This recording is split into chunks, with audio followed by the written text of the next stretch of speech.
Trisha Yearwood is at the Shillinglee estate in England, researching her ancestor Samuel Winslet.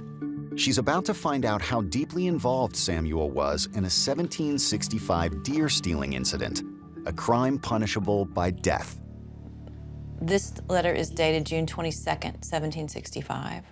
Okay. So it's a couple weeks after this first letter. And this says, the confession of Thomas and James White. They declare Thomas Hall and John Whitland and James Winslet, Samuel Winslet and John Winslet, and themselves robbed Lord Winterton's paddock of 2 fat bucks Saturday, the 25th day of May, 1765. Samuel Winslet broke the pails down, and Samuel Winslet rode a spare horse from the paddock with the bucks. And these are the marks of Thomas White and James White, who confessed.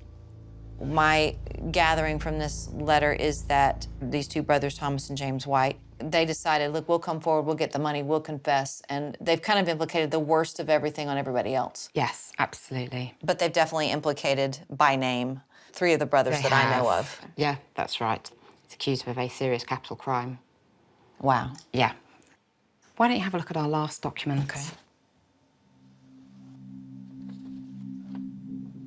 Okay, this doesn't have a date, but it says, John Newman says that after the Winslets now committed, I'm sorry, this one's hard to read. It is hard to read. Yeah, they've been apprehended and they've been committed to jail. And John Newman is basically the man who is taking them to jail, and he's going to report what he overheard.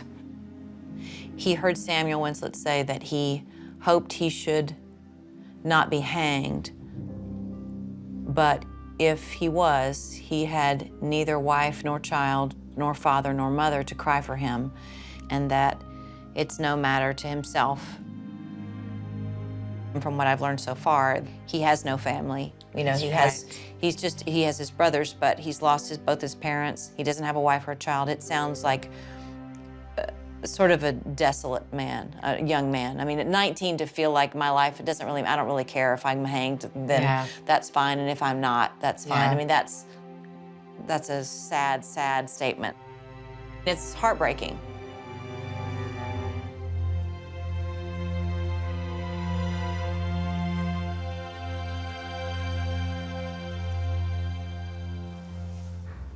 The hardest part of this whole story to me is just, I feel so sorry for Samuel, even though I know he's committed a crime here. I just feel the luck of the draw for him losing both of his parents so young, and his situation, not to justify his actions, but I just feel this especially speaks to the despair that he must have felt. I mean, I do know that he is the immigrant on our side, so I know somehow he makes it out of here, but I don't know what happened next. Is there any documentation after this? Yes, but you're not going to find it here in Sussex. Because he's been accused of such a serious crime, you're going to have to go to the National Archives to see what happens next. Thank you so much.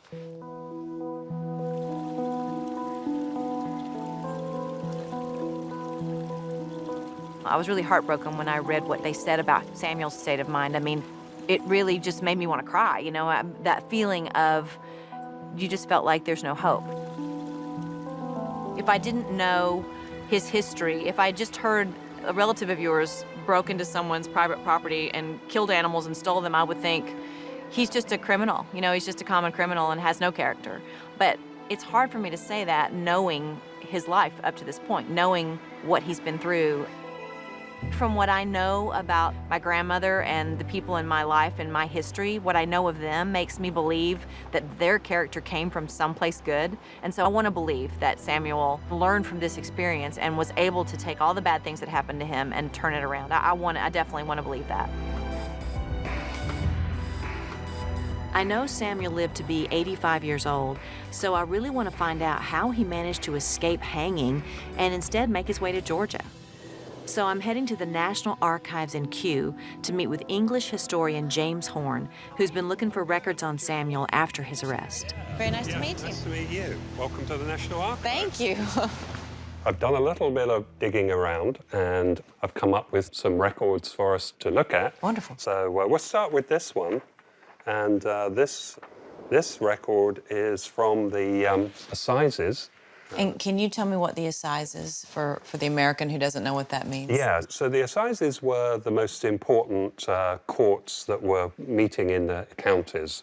And these were the judges who sat in the central courts, so they're the highest justices of the land in London. And they would go on circuit twice a year. So this is the summer assizes. So this sort of tells what happens after he's arrested? Yeah. Okay. Samuel Winslet, here we go. And John Winslet, attainted of hunting of 2 fallow deer, price £10, the property of Lord Winterton. Let them be severally hanged by the neck until they be dead. Yeah.